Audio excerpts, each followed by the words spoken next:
What kind of energy is available in the fuel? ईंधन में किस प्रकार की ऊर्जा उपलब्ध है? Chemical energy is available in the fuel. ईंधन में रासायनिक ऊर्जा उपलब्ध है.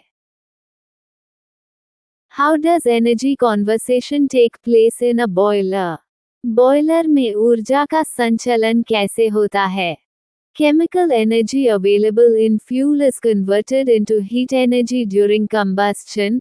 Heat energy is converted to kinetic energy in steam. Kinetic energy is converted in mechanical energy in turbine, and mechanical energy is converted into electrical energy in generator.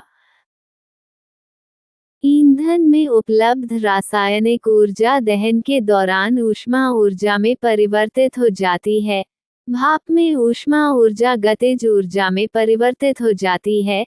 Turbine में गतिज ऊर्जा यांत्रिक ऊर्जा में परिवर्तित हो जाती है और जनरेटर में यांत्रिक ऊर्जा विद्युत ऊर्जा में परिवर्तित हो जाती है.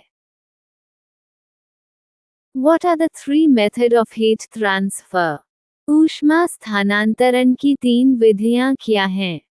The three methods of heat transfer are conduction, convection और radiation.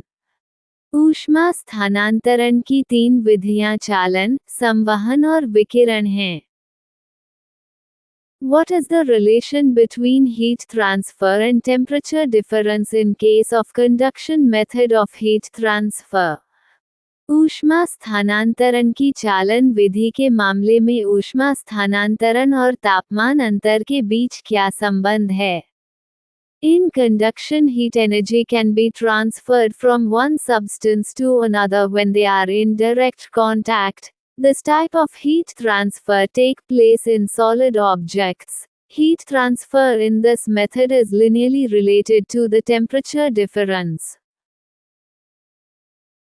चालन में ऊष्मा ऊर्जा एक पदार्थ से दूसरे पदार्थ में स्थानांतरित हो सकती है जब वे सीधे संपर्क में होते हैं. इस प्रकार का ऊष्मा स्थानांतरण ठोस वस्तुओं में होता है. इस विधि में ऊष्मा स्थानांतरण तापमान अंतर से रैखिक रूप से संबंधित है. What do you understand by a fossil fuel? जीवाश्म ईंधन से आप क्या समझते हैं? Fossil fuel is derived from fossil remains of plants and animals. These fuels are found in the inner layers of the earth.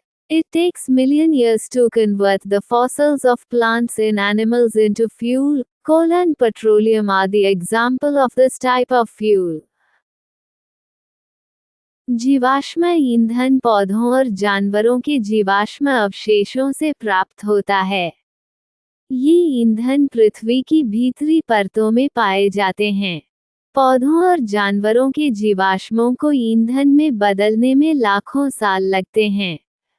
कोयला और पेट्रोलियम इस प्रकार के ईंधन के उदाहरण हैं.